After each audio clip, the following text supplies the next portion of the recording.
Hello everyone, सभी छात्रों को जोहार करता हूँ। ये वैकेंसी जो है वो झारखंड पुलिस की वैकेंसी है जो कुछ दिन पहले ही निकल कर आया है। इसमें कितनी त्रुटियां हैं ये भी थोड़ा देख लीजिएगा। उसके बाद जो है सबसे पहले यहाँ पे जिलों को गायब कर देना। 24 जिला में से सिर्फ 20 जिला का जो है वैकेंसी यहाँ पे दिखाया गया है और 20 जिला में वैकेंसी आया है। जो 4 जिला ऐसे हैं जिसमें वैकेंसी शून्य है। उसके बाद भी अगर 20 ज़िले में वैकेंसीज आए हैं तो कितने ऐसे ज़िले हैं जहाँ पे मेल कैंडिडेट जो जनरल है उसका सीट 0 है। ये थोड़ा इस वीडियो में आप देख लीजिएगा और इस वैकेंसी के भविष्य को आप थोड़ा देखने का कोशिश कीजिएगा खुद से। सबसे पहले यहाँ खूंटी जिला है, आप यहाँ पे देखिएगा। खूंटी जिला में जो है पुरुष का अनारक्षित में 0 सीट है। उसके बाद मैं बात करूँगा दूसरा जिला यहाँ पे आ जाइए हजारीबाग। हजारीबाग में देखिएगा पुरुष का फिर अनारक्षित में 0 है, जनरल में 0 सीट आ गई मेल का। उसके बाद कोडरमा देखिए, कोडरमा जिला, कोडरमा भी आप देखेंगे तो पुरुष में जो है वो 0 सीट है। उसके बाद आ जाइए चतरा, चतरा में जो है 0 सीट है मेल कैंडिडेट। उसके बाद आ जाइए आप दूसरा जिला में दिखाऊं तो आ जाइए पलामू, पलामू में देखिए पुरुष का जो है अनारक्षित में 0 सीट। उसके बाद आ जाइए आप लातेहार, लातेहार में भी 0 सीट। उसके बाद आ जाइए दूसरा जिला आप जाके दुमका, दुमका में भी पुरुष का जो है वो 0 सीट। उसके बाद आ जाइए आप नेक्स्ट ज़िला आ जाइए गोड्डा, गोड्डा में भी देखिए 0 सीट। उसके बाद अगर दूसरा ज़िला में बात करूं तो यहाँ पे अन्य ज़िला जो है और नहीं है। लास्ट ज़िला जो है वो गोड्डा था और गोड्डा में भी 0 सीट है। तो टोटल जो है 0 वाले ज़िला कितने हैं तो मैं यहाँ गिन के थोड़ा बताता हूँ। एक गोड्डा हो गया, दूसरा दुमका, तीसरा लातेहार, चौथा पलामू,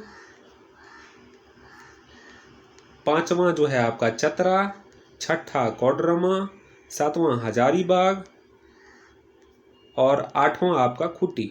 8 जिले ऐसे हैं, 8 जिले ऐसे हैं जहां 8 जिले ऐसे हैं जहां पे जो है वो जनरल का सीट जो है वो 0 है।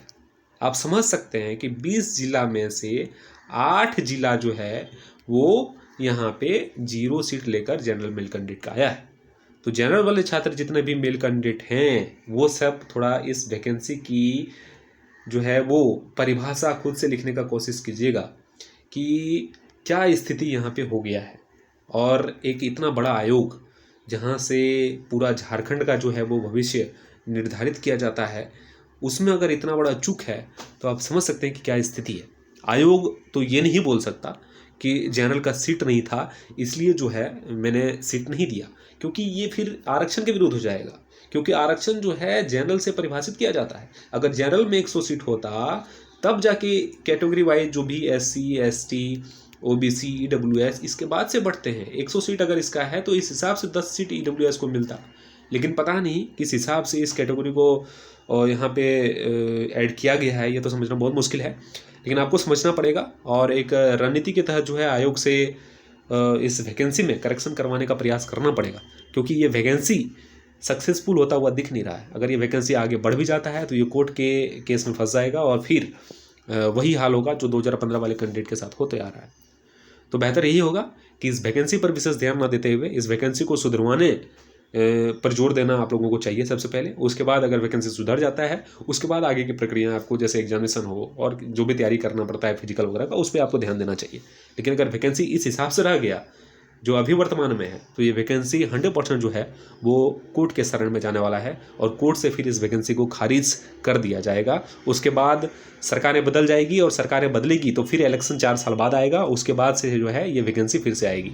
तो 4 साल इंतजार करना, ऑलरेडी जो है 8 साल इंतजार कर चुके हैं, 4 साल और इंतजार करना पड़ेगा। 12 साल हो गया, 12 साल में एक कांस्टेबल की वैकेंसी आपको देखने को मिलेगी। दैट मीन्स अभी अगर आप एज में हैं तो आप इस वैकेंसी को 4 साल बाद फिल नहीं कर पाओगे, क्योंकि आप ओवर एज हो जाएंगे वहाँ पे। तो आपको अपना भविष्य को देखते हुए सबसे पहले इस वैकेंसी को सुधारवाने का प्रयास करना चाहिए कि किस ढंग से इस वैकेंसी को सुधरवाया जाए। उसके बाद मैंने इस वैकेंसी की सच्चाई बता दिया कि 8 जिले ऐसे हैं जहां जनरल मेल कैंडिडेट का सीट शून्य है। 12 जिले ऐसे हैं जहां पे न्यूनतम सीटें दी गई है जनरल कैंडिडेट को। उसके बाद जो है फीमेल का इतना बड़ा सीट होना ये कहीं ना कहीं दुर्भाग्यपूर्ण है। मैं मानता हूँ कि फीमेल आज जो है वो जरूरी भी है, लेकिन ये कहाँ तक न्याय है कि जो चीज़ें 2015 की वैकेंसी में घटित हुई, ये 30 मिनट का जो है वो टाइम दिया गया 5 किलोमीटर में, ये कहीं से भी सही नहीं लगता है फीमेल कैंडिडेट के लिए, क्योंकि दौड़ना इतना आसान नहीं है उनके लिए 30 मिनट में 5 किलोमीटर। और यही कारण था कि 2015 में जो है वो लगभग 80% सीट खाली रख दिया गया, क्योंकि कोई क्वालिफाई नहीं कर पाया वहाँ पे बच्चे। और फिर वही रणनीति जो है यहाँ पे अपनाया जा रहा है और यही साजिश होगा। और सीटों की संख्या महिला का काफ़ी दे दिया गया, क्योंकि सरकार को भी पता है मेरे ख्याल से ये साजिश कि फिर से यहाँ पे जो है सीटों खाली रख दी जाएगी। तो उस हिसाब से जो है आपको अपनी रणनीति बनानी पड़ेगी, इस वैकेंसी को सुधरवाना पड़ेगा। किस तरह से इस वैकेंसी में फिर से दावा किया जा रहा है कि 4000 सीटों की संख्या बढ़कर आ रही है, तो उस 4000 सीटों को जो है अगली वैकेंसी में ना निकाल कर इसी वैकेंसी में ऐड करने का प्रयास आपको करवाना पड़ेगा। तब जाके कुछ संभावनाएं इसमें बढ़ेगी आपका। तब अगर आप आशावादी बनेंगे तो उसकी सराहना मैं भी करूंगा। लेकिन अगर अभी आप बैठ के ये खीर खा रहे हैं मन में कि इस वैकेंसी में मेरी ज्वाइनिंग हो जाएगी, मैं झारखंड पुलिस में ज्वाइन कर लूँगा, तो ये आपकी गलत फहमी है। ये मैं अपना एक्सपीरियंस से बता रहा हूँ कि ये वैकेंसी आगे नहीं बढ़ सकती, क्योंकि बहुत सारी त्रुटियाँ हैं इसमें। और ये त्रुटियाँ आयोग को पता है या नहीं है ये मैं तो नहीं बता सकता, लेकिन बहुत बड़ी त्रुटि है ये।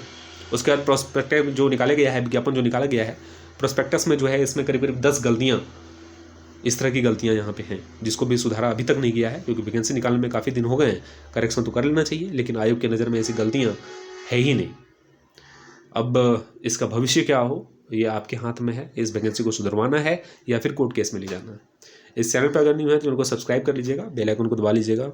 आप सभी का शुक्रिया, धन्यवाद।